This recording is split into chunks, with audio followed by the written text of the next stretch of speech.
Yeah, man. Welcome to another episode of the Limitless Today podcast. I am your host, Jarvis Cobb, and we are continuing our series on root work, people.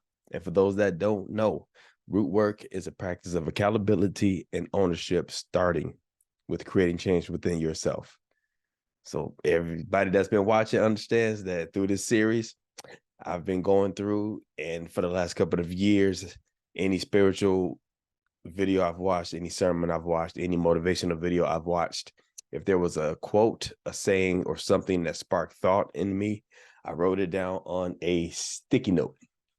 And I've been calling this my root work. So during this series, I've been going through picking 5 at random, speaking a little bit about where I might have been in my life when I wrote it down, something I got from it, or some practices I am implementing into my life from it. So let's get started. What promise did God make to the world when he made you? What promise did God make to the world when he made you? So for this one, it made me step back and just realize how unique God has made me, and realize that I'm not supposed to do or be anybody else. Because I kind of got stuck in that for a while. I was going after being a speaker and being on stage and trying to motivate the world.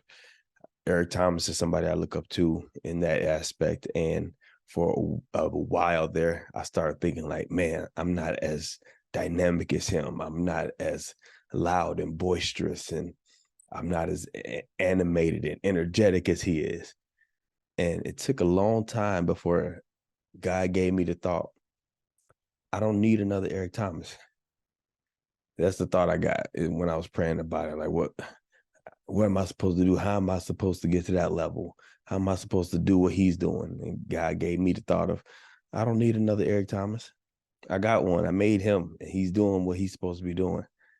I made a Jarvis Cobb, and I need Jarvis Cobb to do what Jarvis Cobb is supposed to do.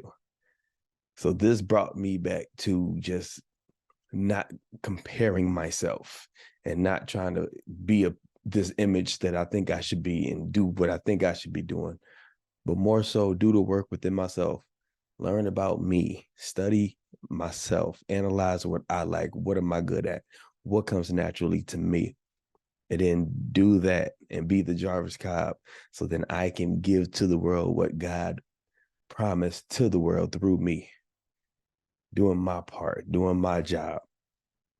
So that's what I took from it, is God promised the world something specific when he made me. So therefore, I'm supposed to do something that hasn't been necessarily done the same way that I would do it. It's not here yet. I'm supposed to create it. And if I'm supposed to create it, then I can't look at anybody else's life and think I should be doing what they're doing, or I should be like them, or I should have what they have. Nope. Run your own race. Do what you're supposed to do from what God put in you. That's what I got from that. Number 2, the way God grows my faith is usually through my disappointment from my expectations. The way God grows my faith is usually through my disappointment from my expectations.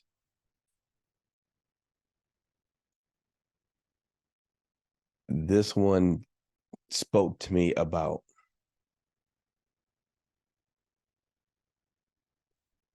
trying to do something outside of the will of God,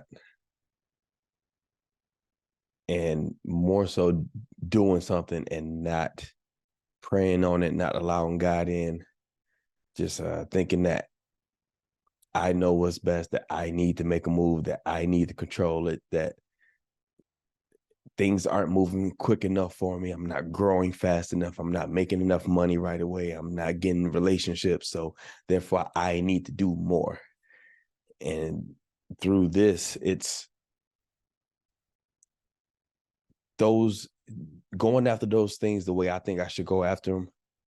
It's not going to work anyway, but God lets me do it to where I hit rock bottom, basically, to where I get to certain places and it's not working out. It's not looking on the up and up, and I have nowhere else to turn but to him.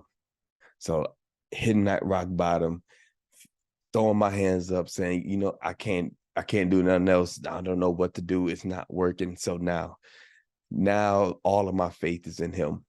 Now he is my source again. Now, instead of acting and then praying, it's praying, asking for direction, and then act upon that prompt that I get.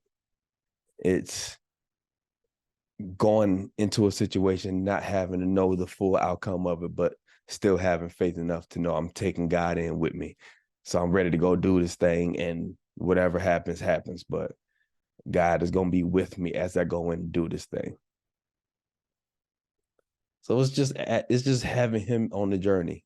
It's just putting my faith in him. It's him allowing me to hit my head on certain walls, bump my head on certain low ceilings, and me chasing low hanging fruit, and slipping and falling, and just not having a smooth go of it, for me to realize my source is where I should start first, and then I make moves. Go to God first, because that's my source. I don't know how you operate, but for me, I pray on it, and then I start to make moves. I'm getting better at that now. Pray on it, make the move, allow God to be my source of faith, allow God to be my courage, allow that to build and guide me as I go towards certain things. So this is just saying, put God first, and then go after the things you want to go after. Number 3. Oh yeah, this one's from Pastor Stephen Furtick sermon, but he said, "Don't let a craving kill you. Sure, you can want joy, you can want acceptance, you can want life, you can want more in life. That's good. But the danger is, where do you go to get those things?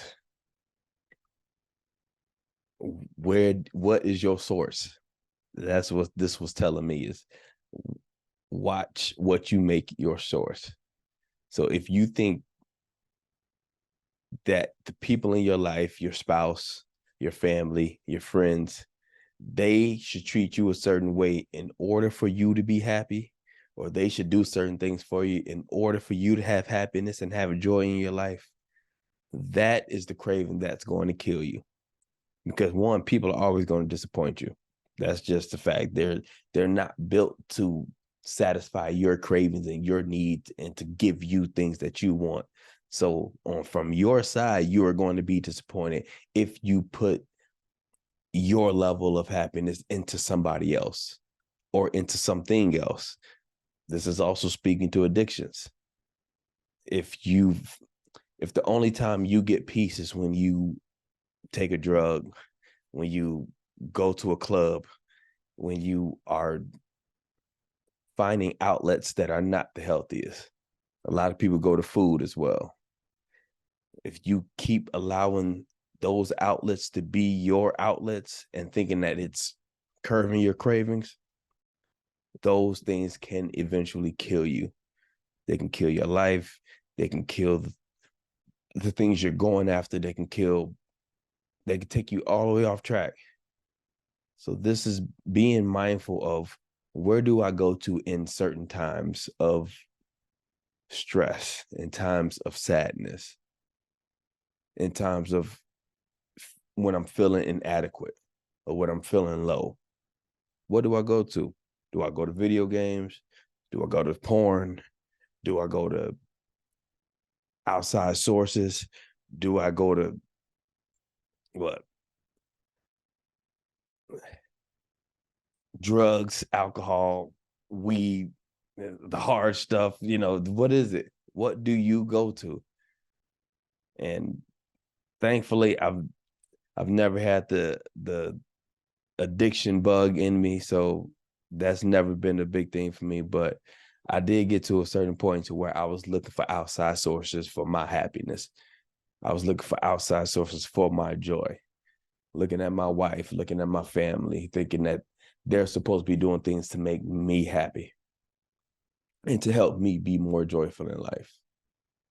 It took a while for me to get out of that, but I just had to remember that my life is my life. It's my responsibility to take care of my joy and my focus and the things that I want to achieve. That is not anyone else's responsibility. So what about you?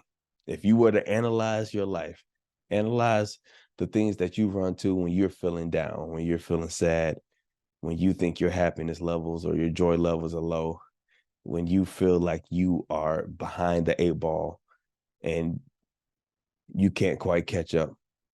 Do you go to social media and look at everybody else's life? Do you drink? Do you sneak a couple extra drinks in the morning or midday? Are you one that do drugs and it just takes you away from this world for a short amount of time? Analyze those things. Analyze those things, and then the next time it comes up, you can try to get ahead of it. You know, if you know you're feeling sad, you're feeling down, find ways that you can pick yourself up.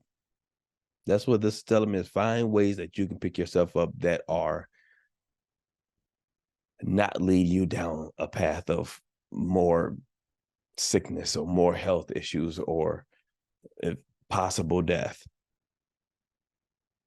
Of course, God is my source. So prayer and getting connected on my relationship with God has been my main thing of turning that around in my life as far as the joy and happiness, because it gives me it puts me in a place of gratitude.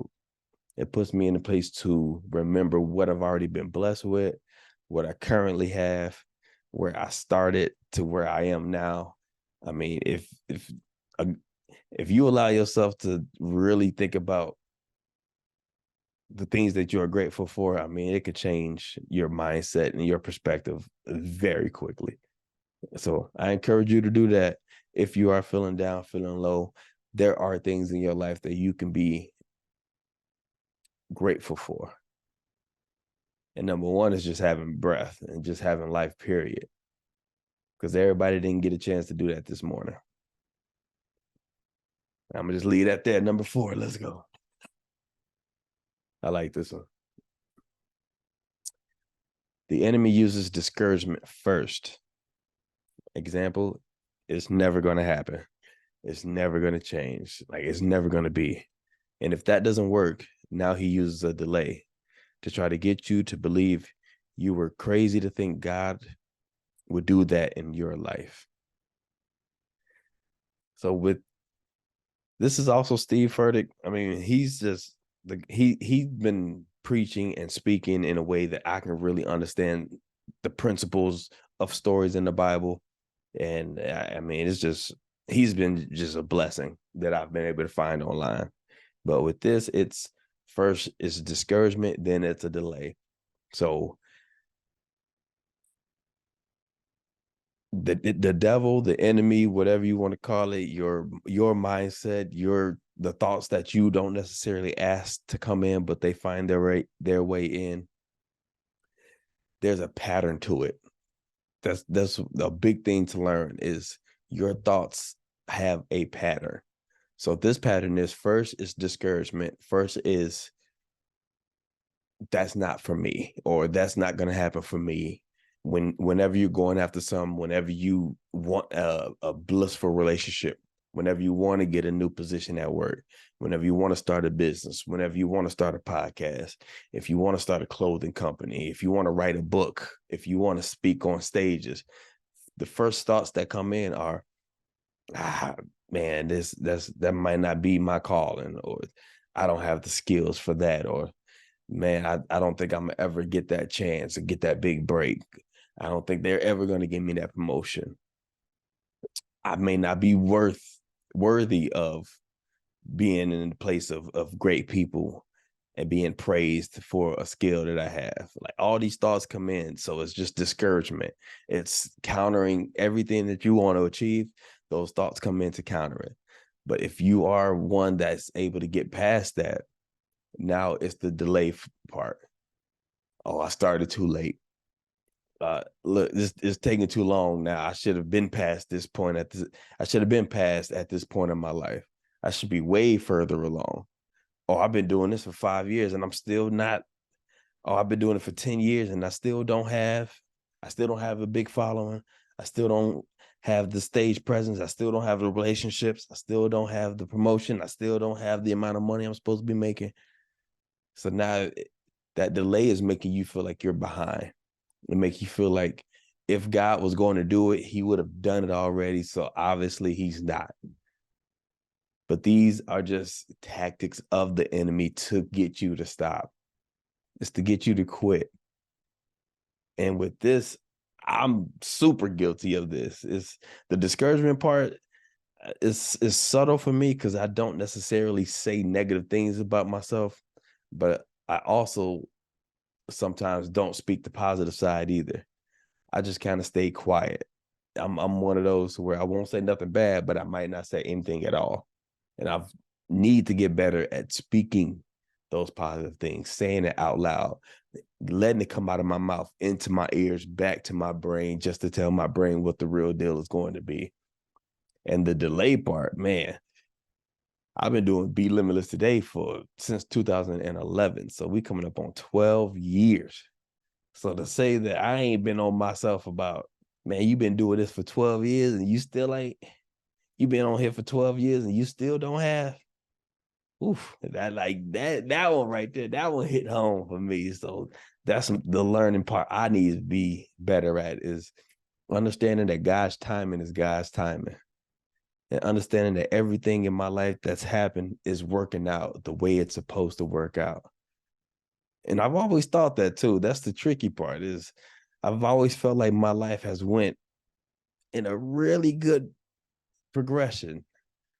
Like, came out of high school, went away to college. That didn't quite work out well for me because I didn't study much. So came back home and played basketball at a school. So had some fun, lived with a couple of my guys from the team, and we had a ball during that time. And right after college, it was, had to live with Sean and live with Fred and live with one of my brothers, and had a ball during that time, enjoyed those years after college.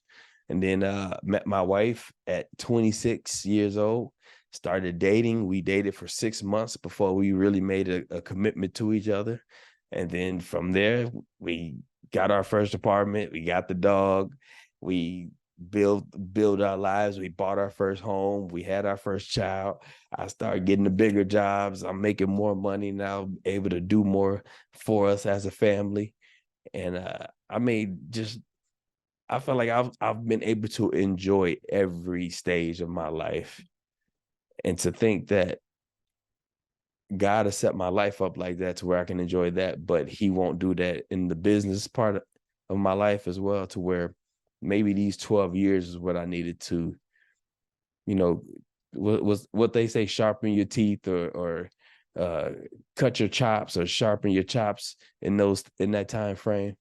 Maybe these 12 years are the learning years I needed.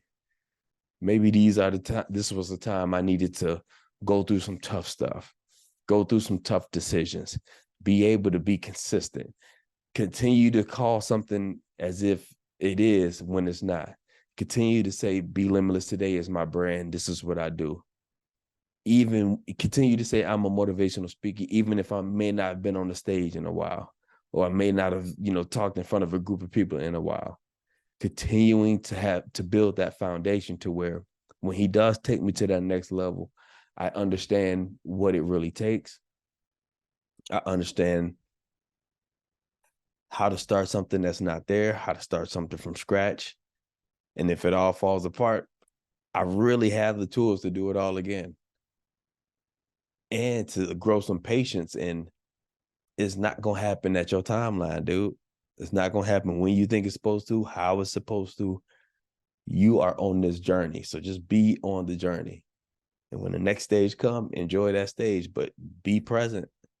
Be present, because everything changes. That's one thing you can always put your hat on, is nothing's going to stay the same. You're not going to stay in the same exact place. So if you keep going, things are going to change and you're going to grow.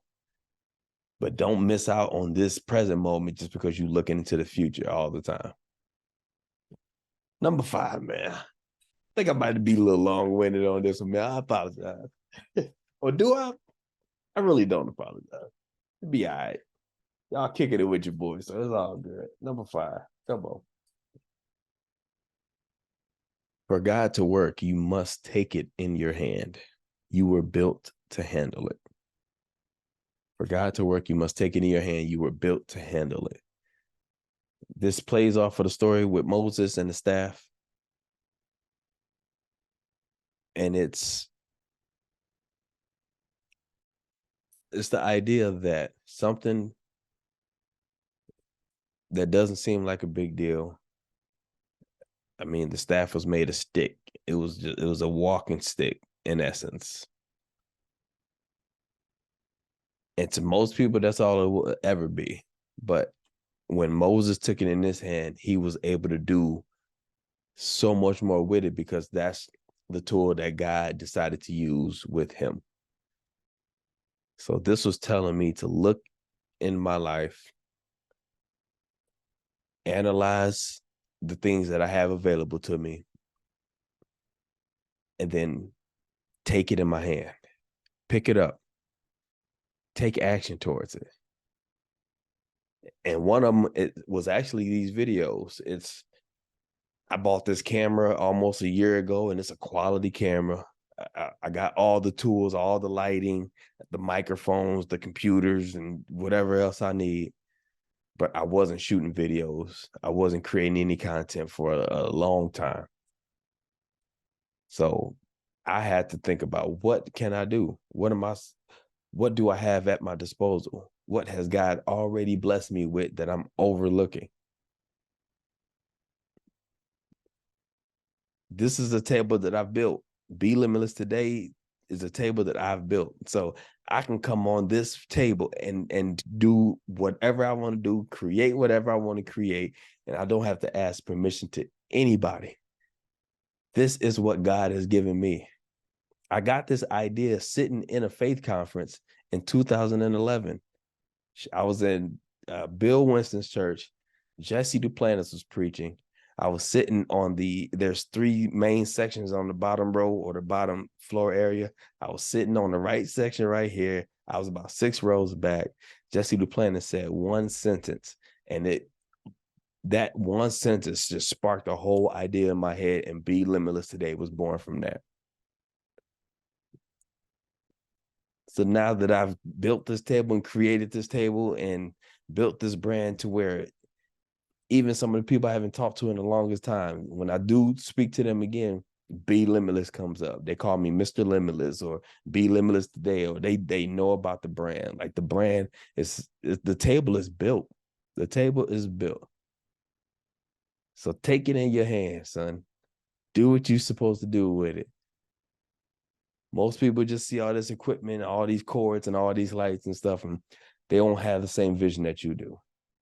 And that's because God gave this to me to build, to grow, to develop. And I'm hoping that you can find out what that is for you. What do you already have in your life? What tools have God already given you that you haven't really been using lately? Analyze. I know I've been saying analyze more. I saw something recently that word has been working better for me, is to analyze situations, analyze your life, analyze yourself, find out more about who you are, how you tick, what pitfalls and what downfalls are in your nature. What do you find yourself being pulled to, or what are you gravitated towards? And see if you can figure out ways to stop yourself, figure out ways to handle those situations. So analyze, see what you have, see what you can put in your hands, and then do something. Do it. Put it in your hands. Go towards it. Work. And for God to work in you, you have to just take a step. You don't have to do the whole thing. You don't have to have all the idea. You don't have to have all the answers. God just needs you to take a step. So then you're not looking at it as if it's all on you. You're not looking at it as if I got to do it. I got to create it. I got to come up with everything. This, as you take a step, God will start lining things up for you that you couldn't have imagined. You couldn't have done. It couldn't have been in your power. And you have to give the glory to him. Find out what you have, people. Take it in your hand and let God blow that thing up. I hope y'all got some good encouragement from this, man. I hope y'all feel like you can go out and do some things this week. I love you guys. I appreciate you guys. Subscribe, like, all the good stuff just so you can stay connected with this. I'm gonna definitely be rocking this series out for a while. I'm starting to think of some more ways to, add some more stuff, some more elements to it, but I just feel like this is just a good deep dive, and it can connect with people on a level that they can actually create change within themselves and be inspired to do so. So I love you guys. I appreciate you guys. We always say negative news is freely given. Positive news must be searched for. And if you can't find it, then you create it. So go and create you some positive news this week. I'll catch you guys in the next episode.